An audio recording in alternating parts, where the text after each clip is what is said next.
राज्यात महायुतीचे सरकार स्थापन झालंय। विधानसभा अध्यक्षपदी राहुल नार्वेकर यांची बिनविरोध निवड देखील झाली। आता चर्चा सुरू आहे ती मंत्रिमंडळ विस्तार आणि विधान परिषद सभापती कोण होणार याची। महायुतीमधल्या घटक पक्षांमध्ये सभापती पदासाठी काही जण इच्छुक असल्याचं बोललं जातंय। रामराजे नाईक निंबाळकर हे सभापती पदावरून पायउतार झाल्यापासून सभापती पदाची जागा रिक्त आहे। त्यामुळे आता सभापतीपदी कोणाची निवड होणार यासाठी महायुतीमधील कोणते नेते इच्छुक आहेत हेच आपण या व्हिडिओतून सविस्तराने जाणून घेणार आहोत। नमस्कार, मी Ruchita Ghosalkar, for the people news मध्ये आपलं स्वागत। व्हिडिओला सुरुवात करण्यापूर्वी आपण फॉर द पीपल न्यूजला सबस्क्राइब करा, लाईक व फॉलो जरूर करा। विधान परिषद सभापती पदासाठी कोणाच्या नावाची चर्चा सुरू आहे हे जाणून घेण्याआधी विधान परिषद सभापतींची नियुक्ती कशी केली जाते हे आपण जाणून घेऊयात। विधान परिषद सभापती पदाच्या निवडणुकीची तारीख ही राज्यपालांकडून जाहीर केली जाते।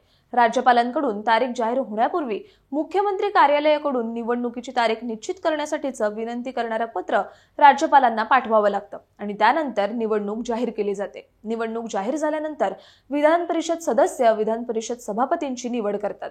सभापती हे विधान परिषदेच्या कामकाजावर देखरेख ठेवतात। विधान परिषदेचे सभापती हे विधानसभा अध्यक्षांप्रमाणेच पीठासीन अधिकारी म्हणून काम करतात। आता आपण सभापती पदासाठी कोणाच्या नावांची चर्चा आहे हे जाणून घेऊयात। सुरुवातीला म्हटल्याप्रमाणे विधानसभा अध्यक्षपदी भाजपचे राहुल नार्वेकर विराजमान झालेत। यासोबतच आता विधान परिषदेचे सभापती पद आपल्याकडे मिळवण्यासाठी जोरदार प्रयत्न सुरू असल्याचं पाहायला मिळतंय। विधानसभा अध्यक्षपद भाजपकडे गेल्यामुळे विधान परिषद सभापती पद आपल्याला मिळावं यासाठी एकनाथ शिंदे आणि अजित पवार यांच्यात स्पर्धा सुरू झाली आहे। तर विधानसभा अध्यक्षपदासोबतच विधान परिषद सभापती पद आपल्याकडे ठेवण्यासाठी भाजप आग्रही असल्याचं दिसतंय। यासाठी केंद्रीय नेतृत्वाने विधान परिषद सदस्य आणि धनगर समाजाचे नेते राम शिंदे यांच्या नावाला पसंती दर्शवल्याचं बोललं जातंय।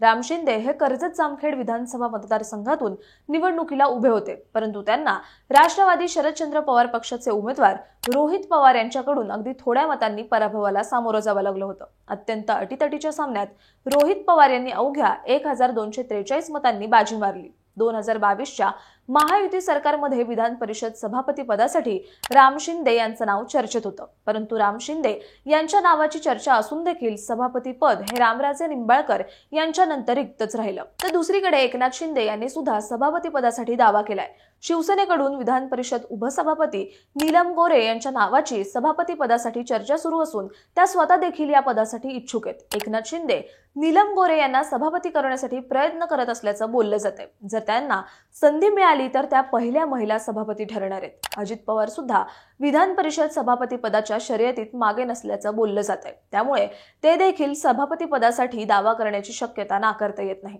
तर मंत्रिमंडळ विस्तारासोबतच मुख्यमंत्री देवेंद्र फडणवीस यांच्या समोर सभापती पदासाठी नाव निश्चित करण्याचं वेगळं आव्हान असणार आहे। या सगळ्यासोबतच विधानसभा निवडणुकीत विधान परिषदेचे 6 सदस्य विधानसभेवर निवडून आलेत, त्यामुळे या रिक्त असलेल्या 6 जागांवर आता कोणाची वर्णी लागणार हे पाहणं सुद्धा तितकंच महत्त्वाचं राहणार आहे। महाराष्ट्राच्या विधान परिषद सभापतीपदी कोणाची नियुक्ती होणार याविषयी तुम्हाला काय वाटतं, तुमचं मत कमेंट करून सांगा। व्हिडिओ आवडल्यास लाईक करा आणि फॉर द पीपल न्यूजला फॉलो करायला विसरू नका। धन्यवाद।